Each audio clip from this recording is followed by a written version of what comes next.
ઉત્તરાયણ પર્વ નિમિત્તે સુરતીઓનો જીવ બચાવવા પોલીસ રોડ પર ફરજ બજાવી રહી છે। કાતલ દોરીના શિકાર ન બને તે માટે બાઇક ચાલકોને બ્રિજ પર જતા અટકાવાઈ રહ્યા છે। બ્રિજ પર પતંગની કાતલ દોરી આજે લટકતી તલવાર જેવી હોય છે, તેથી પોલીસ કમિશનર અનુપમસિંહ ગહેલોતની સૂચના મુજબની કામગીરી કરવામાં આવી રહી છે। ત્યારે સુરતના ઓન રોડ બ્રિજ પર બાઇક ચાલકોને જવા પર આજે અને આવતીકાલે પ્રતિબંધ છે।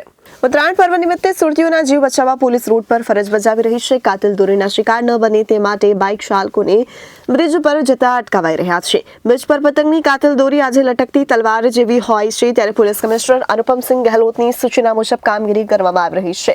ત્યારે સુરતના ઓન રોડ બ્રિજ પર બાઇક ચાલકને જવા પર આજે અને આવતીકાલે પ્રતિબંધ મૂકવામાં આવ્યો છે। ત્યારે જ તાપી બ્રિજ રાબેતા મુજબ ચાલુ છે। લોકોની સેવામાં સુરત પોલીસ કામ કરી રહી છે।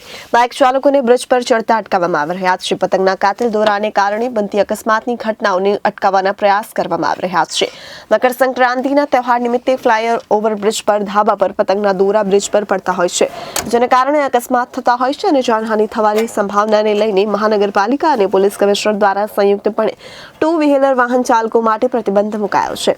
અકસ્માતને અટકાવવા માટે મહાનગરપાલિકાના કમિશનર અને પોલીસ કમિશનર દ્વારા સંકલન કરી આગામી મકર સંક્રાંતિ તહેવાર નિમિત્તે 14મી જાન્યુઆરી અને 15મી જાન્યુઆરી 2 દિવસ માટે સુરત શહેરના તમામ ફ્લાય બ્રિજ પર ટુ વ્હીલર વાહન ચાલકો માટે સંપૂર્ણપણે પ્રતિબંધ મૂકવામાં આવ્યો છે। આ માટે પોલીસ કમિશનર અનુપમસિંહ ગહેલોત દ્વારા મકર સંક્રાંતિ એટલે કે ઉત્તરાયણ તહેવાર પહેલા ટુ વ્હીલર વાહન ચાલકો માટે સંપૂર્ણપણે પ્રતિબંધ મૂકવાનો આદેશ આપવામાં આવી રહ્યો છે।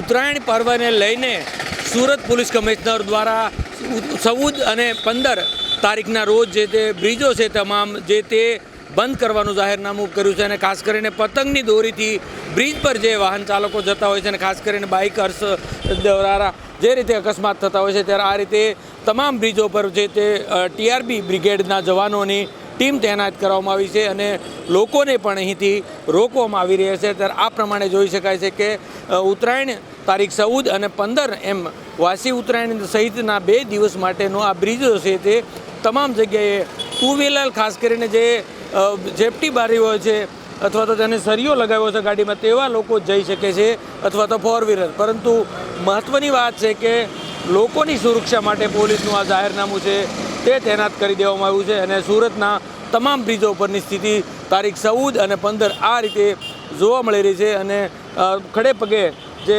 ટીઆરબી જવાનો છે તેને તમામ બ્રિજો પર તૈયાર કરી દેવામાં આવે છે। ત્યારે ઉત્તરાયણના પર્વમાં લોકોને ખાસ કરીને રાહદારીઓ વચ્ચે જે દોરી છે તે ગળામાં ફસાતી હોય છે અને અકસ્માત નોંધાતા હોય છે, તેને બચાવવા માટે સુરત પોલીસનું આ જાહેરનામું તે અમલ કરવા માટેની તડામાર તૈયારીના ભાગરૂપે તમામ જગ્યાએ પોલીસ રાબતો બંદોબસ્ત ગોઠવી દેવાયો છે। સહયોગી પરેશ રાઠોડ સાથે Arvind Rathod, Janadesh news, Surat. Reporter Arvind Rathod, Janadesh news, Surat.